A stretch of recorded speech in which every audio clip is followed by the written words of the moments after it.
No se diga más por Top Latina. Nuestra querida Rosalba Ramos, procuradora fiscal titular del Distrito Nacional. Bienvenida, querida. El que tenga problemas, usted ponga bien sus activa, cosas bien activa y siempre atenta en WhatsApp. La verdad que hay que reconocerle eso. Muchísimas gracias. Bueno, muchísimas gracias por la invitación. Para mí es un placer poder estar aquí con ustedes, sobre todo porque siempre tenemos información que es del interés nacional y también una oportunidad de acercarnos a la ciudadanía, porque miren, nada que genere más estrés que estar involucrado en un tema penal y sobre todo porque la gente al no entender qué está pasando, pero todo va a recaer sobre la persona, ya sea si es víctima o imputado, pero de eso vamos a hablar un poquito. Sí, ¿cuál es la situación actualmente de la Fiscalía del Distrito? ¿Cómo vamos en los casos? ¿Cómo es el proceso desde que una persona llega con una denuncia de cualquier tipo que fuera? ¿Cómo es el manejo ahí dentro? Empezando suave para después entrar en el caso del que tiene el ojo público, magistrada. Bueno, les cuento un poquito.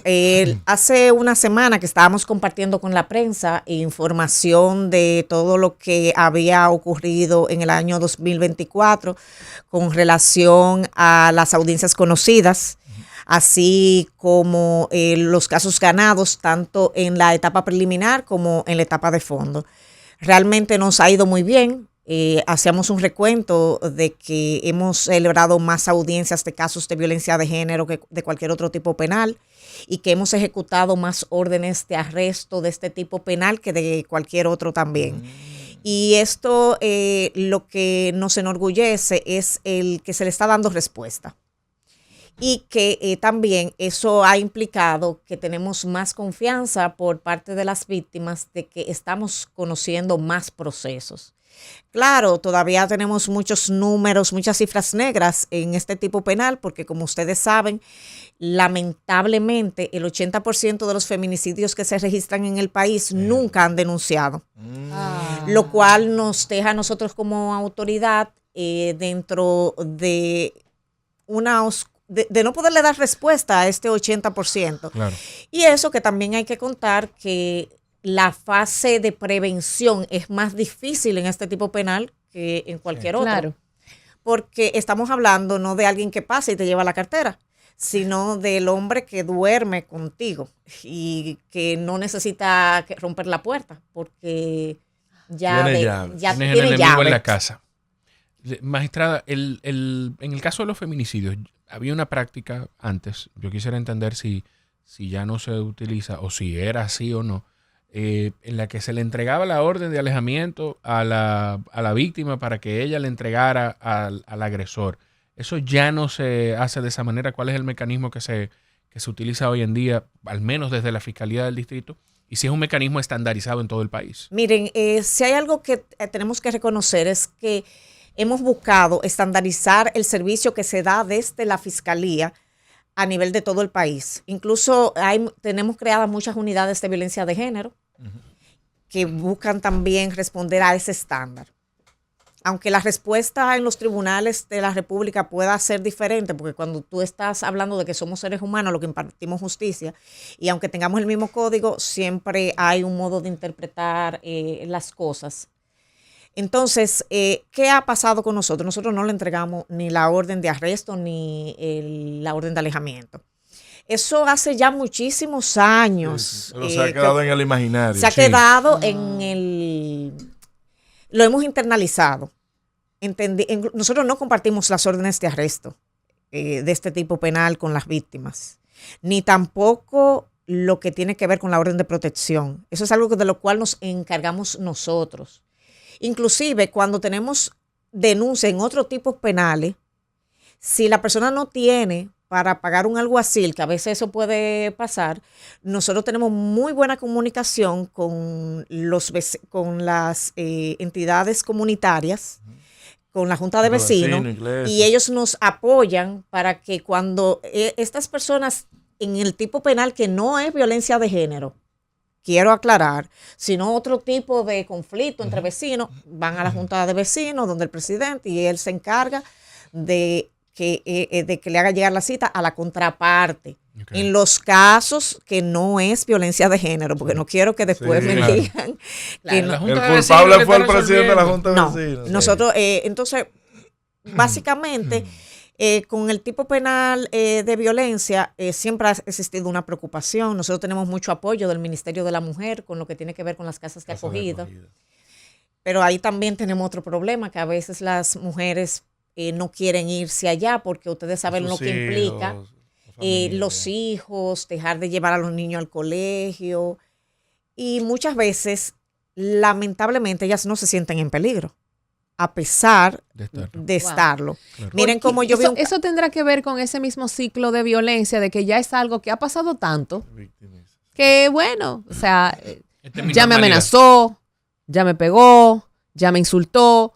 Esta es una más. Nunca pasa de ahí. Miren, yo estaba viendo un caso de un señor que mató a su pareja fuera del país y la expareja vive aquí. Ella decía como que ella le había advertido, porque lo que pasa es que el que es violento no lo hace no es que contigo es cariñoso y con la otra es violenta. Es la misma. Es la misma persona. Es la misma persona. Entonces, el tema es que muchas veces no nos sentimos vulnerables ante esta situación y además no hay nada más coherente que un agresor. Tú te sientas a hablar con un agresor y son muy agradables, te dicen qué tan culpable es la víctima, porque ella hasta se lo merecía y son coherentes porque ellos están emocionalmente sanos. La que no, muchas veces no puede ser coherente porque está muy maltratada y es víctima de emocionalmente, primero que todo, es ella. Magistrada, pero tristemente uno escucha a veces hasta en las mismas redes sociales cuando ocurren estos casos, en la noticia de la muerte de la víctima, y usted ve personas que dicen, hay que ver lo que hizo esa mujer. Miren, cuando dicen esto, ahí yo digo, pero si nosotras, por ejemplo, las chicas nos dedicáramos a matar a los hombres que son infieles. Anda, pa'l carajo. No, pero quedaríamos Jorge y yo. Que no estamos, entonces, que no estamos fomentando eso. No. Lo que pasa es que yo lo hago como una pregunta. Claro. Porque si vamos a decir líder, póngase serio, más la persona ha reaccionado y lo vemos de una forma legítima, por una infidelidad, no, usted la deja. Por un problema cualquier otro, usted la deja también. Claro. Porque es que no es obligatorio estar en una relación de pareja. Si las cosas ya no funcionan, la relación se corta y usted sigue más hacia adelante porque hay más personas en el planeta. Dentro de la fiscalía. Entonces, lo que me preocupa es el tema de cómo a veces le buscan como lo romántico a esto. La maté por amor. Sí. No, imposible. La maté porque no podía vivir sin ella. La maté porque era mía. La maté porque era mía. Y le ponemos a esto como un ritmo de novela, una pizca de drama. No recuerdo si fuiste tú que dijiste que por eso ya no se habla, o si fue Karina de crimen pasional. No son crímenes pasionales, jamás, pasional, eso no es pasión. Exactamente. Claro. Magistrada, pero ¿dónde ahí mismo, y perdóname Jorge, ustedes que reciben estos casos múltiples, o de los que reciben, por ejemplo, ¿ustedes han podido detectar o estudiar o racionalizar dónde es el círculo de la violencia? ¿Qué lo detona? ¿Cómo nace este círculo de la violencia? Miren, del hombre hacia la mujer. Claro. Miren, el tema no es tan sencillo porque es algo multifactorial. Lo primero es que tenemos que hablar de las familias de orígenes. El origen del agresor y el origen de la víctima viene por lo regular de familias que se parecen muchísimo. Lo único es que donde se han jugado roles diferentes. Porque yo como mujer que he crecido en una familia disfuncional, entiendo que mi papel es el de víctima. Y el hombre que ha crecido en esa misma familia, él es agresor, porque esa es la dinámica que se ha jugado. Son roles que se perpetúan una y otra vez. Hay una película muy buena que si ustedes quieren la pueden ver, que aunque ha generado otro tipo de conflicto, que se llama El Círculo. Creo que lo explica muy bien. Me encanta esa película. En inglés será... Esto termina con nosotros. It Ends With Us. Es con Blake Lively.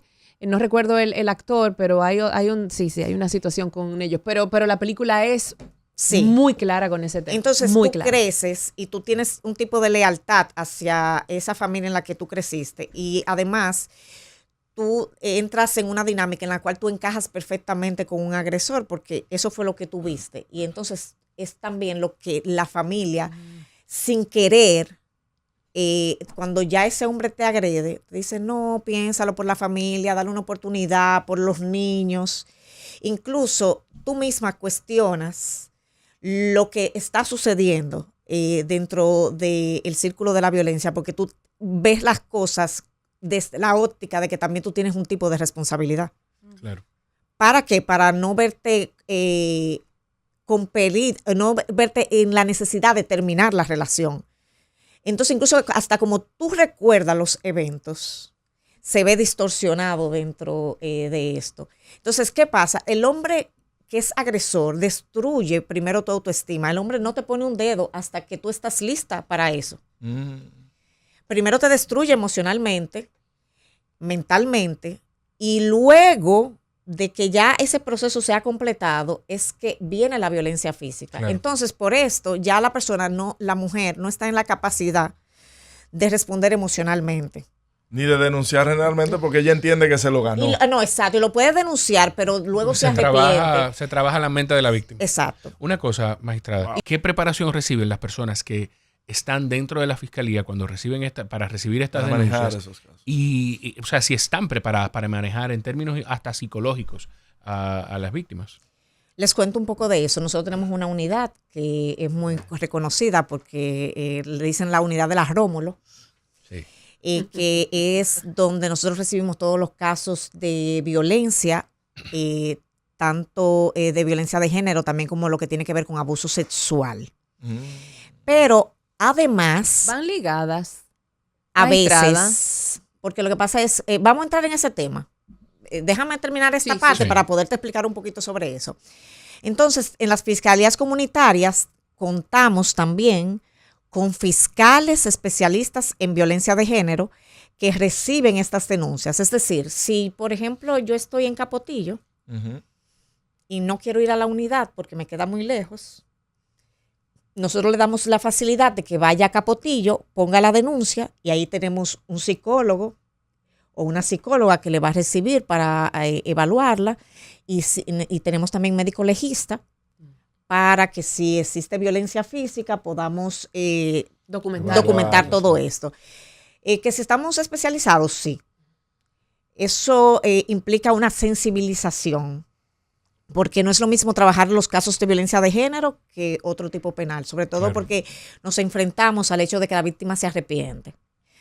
Y nosotros tenemos, por ejemplo, un tribunal especializado que es el quinto de instrucción, donde nosotros se le da ahí que se conocen todas las preliminares y hay que ver, la víctima se sienta al lado del agresor y nosotros estamos solos. Barbaridad. Pero gracias a Dios son casos de acción pública, lo que implica que yo no después de que la víctima denuncia, El Estado no desiste, sino que permanece la Auspicio. persecución del delito. pero lo permanecemos. El problema está que muchas veces tenemos entonces Que contradicciones. depende mucho de la víctima porque hay muchos temas que ella debe facilitar. A veces y sí. ella se Por si yo abstrae tengo de la- video, ya eso lo puedo superar, Sí, que la se víctima abstrae. ya puede irse para ese lado. Si tengo video, si tengo mi certificado médico, mi evaluación psicológica, testigos, aunque ella diga lo contrario, Ya el caso, sí. ya el caso camina. Pero hay otros casos que lamentablemente no existen los mismos elementos de prueba porque es de caso a caso que se evalúa en los tribunales y se nos puede caer. Pero para mí yo prefiero una absolución que un acuerdo en este Sí, tipo de casos. totalmente. Ahora, me preguntaba, miren señores, la violencia física siempre está acompañada de violencia económica y siempre está acompañada de violencia sexual por lo regular. La violencia económica, lo que pasa es que nosotros no permitimos como que las mujeres digan, yo estoy interesada en el dinero, porque como que es mal visto. Sí. Lo vemos, las juzgamos. Cuando las mujeres decimos, mira, nos vamos a partición y yo quiero mi dinero porque Eso le corresponde. eso es lo que le corresponde para el tema de los niños. Y esto es algo que utilizan mucho los agresores para mantener a la víctima en control. Porque ya yo no ancla, tengo sí. control de ti físico, ni emocional, entonces vámonos por la parte económica. Es más común que inclusive que la sexual. Y hubo una propuesta, un diputado, una diputada que propuso una especie como de tener un proyecto de ley que tuviera condenas más cruentas y más duras contra los que cometen o asesinan a su mujer. Eso funciona, magistrada. Sí, y si es necesario, porque al final de cuentas, generalmente quien asesina a una mujer termina también, en gran mayoría de los casos, cercenándose la vida también. Miren, nosotros tenemos el centro conductual para hombres y cuando los hombres van allí, nosotros tenemos ese centro hace más de una década que está abierto. Los resultados han sido asombrosos. Los hombres dejan la violencia física, aunque migran a la violencia emocional, pero no matan a las mujeres ya luego de esto. Entonces, ¿por qué hago esta aclaración? Porque por supuesto que sí, que las penas pueden ayudar a que... Porque mira, ¿ustedes recuerdan el caso que yo tuve de Yokairi Amarante, de su expareja que le mandó a tirar ácido del diablo? Claro. Y ella tenía 21 años, una chica bellísima. Ese caso a mí me consternó. Y yo subí a ese caso a la medida y ver a esta chica de 21 años y escuchar su historia. Óyeme, y me decían 30 años. Yo me encontraba que 30 años era muy poco. 30 años, no, óyeme. Hay cosas que no se pagan con todos esos años de cárcel. ¿A ustedes les dificulta no tener o que siempre estén en esta discusión del código que no se aprueba? ¡El código! ¿Necesitan ustedes de manera urgente un código que establezca medidas más? Nosotros necesitamos un código acorde a estos tiempos, porque ese código es de los 1800 y nosotros necesitamos modernizarnos. Nosotros tenemos delitos de alta tecnología, delitos que tienen que ver con inteligencia artificial, los delitos que tienen que ver con los delitos económicos que ustedes saben que traen tanta intranquilidad, las estafas inmobiliarias que aunque no son muchas, siempre... Claro, aparecen. Sí. Cada cierto tiempo es como una epidemia. Magistrada, ¿y ustedes han podido de alguna manera trabajar en conjunto con el Congreso para poder de alguna manera llevar un código penal acorde a los nuevos tiempos? ¿Han podido de alguna manera, existe esa comunicación o ese trabajo entre instituciones? Sí, la Procuraduría tiene un departamento que trabaja de la mano del Congreso, dando las opiniones que entienden pertinentes, inclusive no para este código, sino para otros códigos que en su momento, que tampoco han habido ningún cambio, pero cuando se ha intentado hacer algún tipo de cambio en la legislación, siempre se le consulta al Ministerio Público. Okay. Magistrada, vamos a hablar ahora de los temas escasos, pero que suceden y que es importante que también la población tenga información. Los hombres violentados. Los hombres violentados. Miren, los hay. Lo que pasa es que son en un menor número porque lo que nosotros tenemos más violentados son mujeres y niños. Menores. Wow. Exacto, niños, niñas y adolescentes. Entonces, los hombres que son violentados, nosotros les recibimos la denuncia y hacemos la investigación del lugar para que no nos pase el hecho de que a veces tenemos lo que se llama violencia cruzada. Me imagino que hay un subregistro también. Así como usted menciona que muchas de las personas, de las mujeres que mueren a mano de su pareja, no denuncian, habrá también muchos hombres que no denuncian. Un tema cultural de vergüenza. Miren, para que ustedes sepan, los hombres sí denuncian y sobre todo a veces sin tener razón, porque cuando ellos, por ejemplo, agreden a la mujer, salen corriendo para la Rómulo para poner la denuncia primero. Lo que pasa es que esta práctica se dejó porque nos pasó, y se lo digo porque yo tengo ya 18 años en el Ministerio Público, es decir, que yo le puedo hacer muchas historias de cosas verídicas que me han sucedido. Al principio de que este tipo penal no tenía ese respaldo, los hombres iban y ponían la denuncia y nosotras les recibíamos allá en la Rómulo, excelente. Y de repente cuando salíamos a buscar a la mujer para notificarle su orden de alejamiento, nos la encontrábamos en la clínica. ¡Wow! Qué fuerte. Entonces, ustedes saben lo que implicaba. Luego, con nosotras comenzamos a hacer algo que era arbitrario. que era que cuando los hombres llegaban, eso ya pasó, eso es del pasado, quiero que me lo dejen ahí anotado. Exacto. Los hombres iban a poner la denuncia y como ya nos había pasado en muchas ocasiones de que encontrábamos a las mujeres en el hospital, lo que implica que estaban en muy mal estado, los dejábamos ahí sentaditos para esperar a ver dónde estaba la señora. Claro. Entonces ya ahí dejaron de ir a la Rómulo a poner la denuncia porque decían, no, nos dejan preso. Luego ya decían que no iban por esa situación, pero ya ahora hay algunos que sí van y que realmente sí son víctimas y nosotros hacemos el procedimiento. Nosotros tenemos una condena de una señora que le prendió fuego a su pareja y se le dio su condena. Y en los se le casos... puede también, perdón Jorge, penar a una mujer porque casi siempre, mira cómo son las cosas. La mujer cuando va a agredir es al carro. Sí. O es a un bien material del hombre. También puede ir a la cárcel una mujer que le haga daño a una propiedad de su pareja. Es daño a la propiedad. Hay que verificar hasta qué punto. La mandan al juzgado de paz. Pero de cualquier manera es penal y tiene sus implicaciones. Sí. Una cosa, magistrada, ¿qué pasa en los casos en los que una persona, olvidémonos si es hombre o mujer, para no levantar a las masas ardientes, cuando una persona pone una denuncia de violencia y resulta que no es así? Que la pone para chantajear, que la pone para perjudicar, para dañar la moral de alguien. ¿Qué pasa en esos casos? La justicia persigue después cuando se identifica y se descubre que no había violencia, que se malutilizaron, se malutilizó la buena voluntad de la para fiscalía destruir la moral de... Claro, es que existen implicaciones cuando usted hace una denuncia y esa denuncia es falsa y existen los canales para perseguirlo. Entonces, lo que pasa es que a veces mucha gente no está necesariamente interesada. A veces lo que pasa también es que la víctima desiste porque el victimario la convence. Entonces ya ahí él no va a ir a ponerle una denuncia de que no ocurrió nada porque él sabe que sí ocurrió. Claro. Pero ¿hay casos públicos de ese tipo?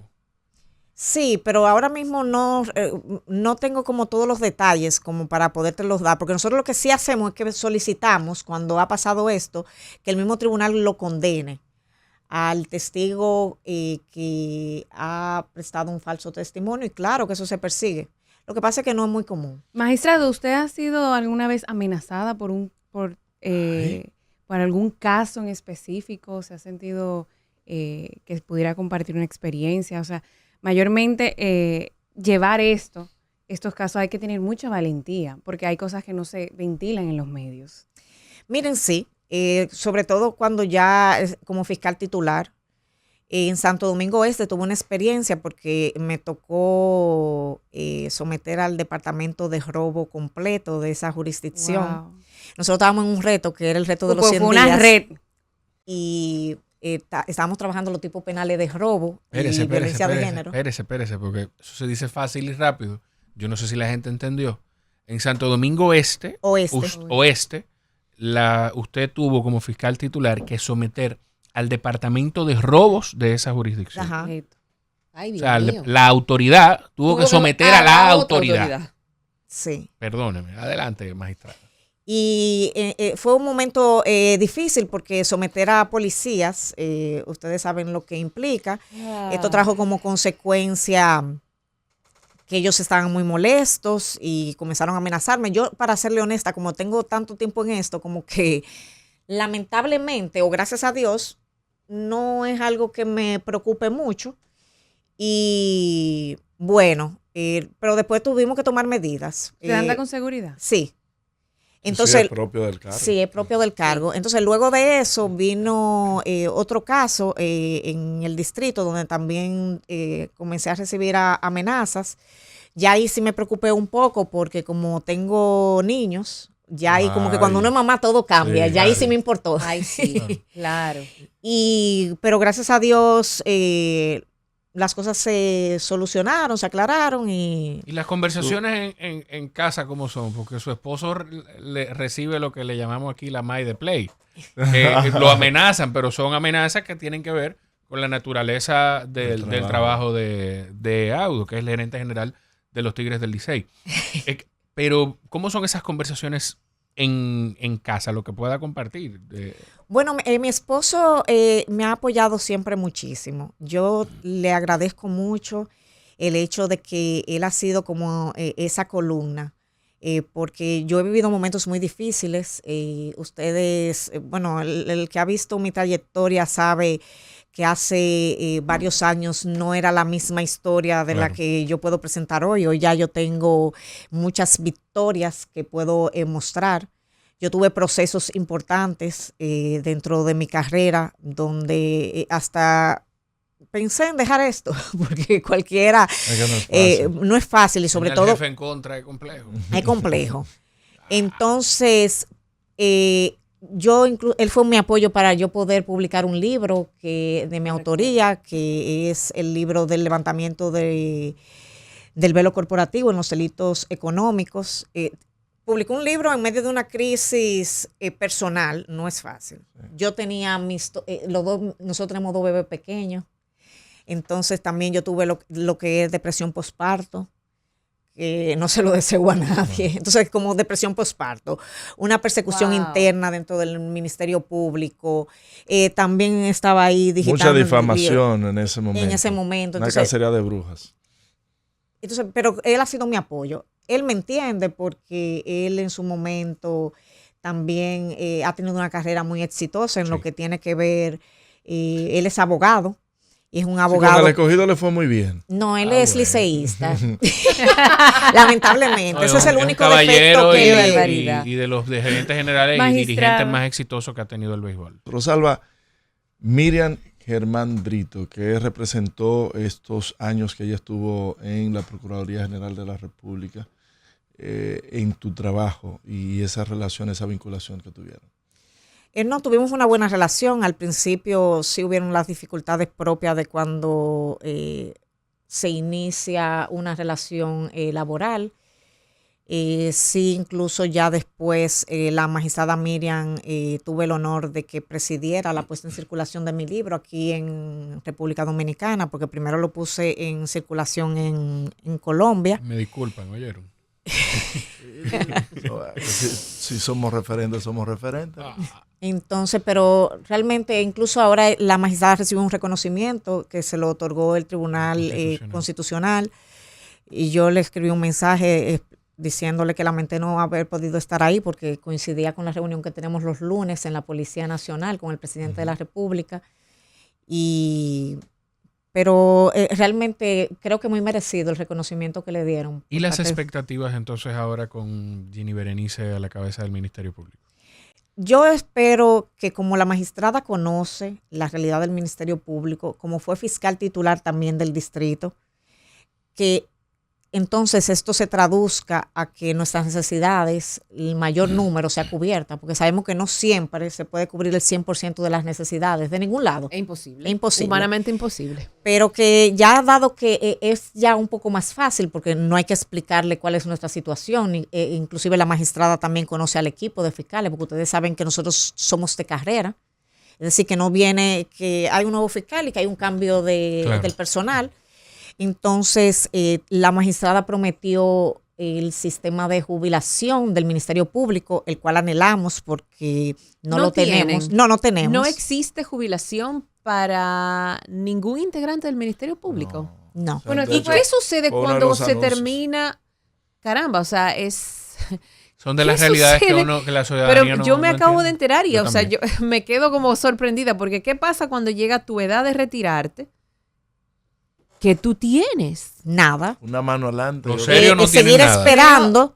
Exacto. Los serios no quedan con nada. Pero eso deja espacio a cosas que no deberían pasar. Creo que eso fue uno de los puntos que la nueva... Sí, fue una promesa de... no promesa, pero sí una de las aspiraciones en esta nueva gestión. Exacto. Ella lo comentó. De Ginny Berenice. De Ginny Berenice, bueno. de poder de alguna manera respaldar la carrera de miles de personas que están dentro del Ministerio Público, porque hay muchas escalas. Y el espíritu... Pero, señores, déjenme decirle esto con eso del sistema de pensión. Ayer yo estaba hablando con una abogada que trabaja con nosotros y es una abogada muy buena. Y yo le decía, mira, hay concurso para ser fiscal. ¿por qué no concursas? Me dijo, no, porque ustedes no tienen sistema de pensión, entonces ya yo estoy casi en edad de pensionarme y yo no voy a poner mi pensión en riesgo. Claro. Y por eso entonces nosotros, falta talento a veces, los jóvenes se van del Ministerio Público por la falta de incentivos en ese aspecto, pero sí es una esperanza que tenemos, sobre todo porque en el caso de nosotros en el distrito yo tengo personas que están enfermas y que merecen su jubilación y que lo que están es cogiendo licencia médica porque ni se pueden jubilar. Claro. Ni pueden trabajar porque ya están muy enfermos, entonces se le está dando mantener su salario y el seguro médico, porque si tú te jubilas no hay seguro médico. Hay que tener en cuenta los fiscales que sí sirven al país y no las pensiones que se le dan a gente que no han servido nunca a la sociedad. Sí, aquí todos vamos a tener que aspirar a ir al Banco Central a trabajar. Pero mientras tanto, el espíritu de los empleados, fuera del tema de las pensiones, que a veces les toca defender casos, ya sea o de un tema contra un narco, que pagan muy bien, y ellos del otro lado de la bancada, de la parte acusadora, con un salario básicamente paupérrimo, que vimos a Fiscaldón hablando sobre eso, sus principales, su presidente específicamente. Sí, al magistrado Francisco. Uh-huh.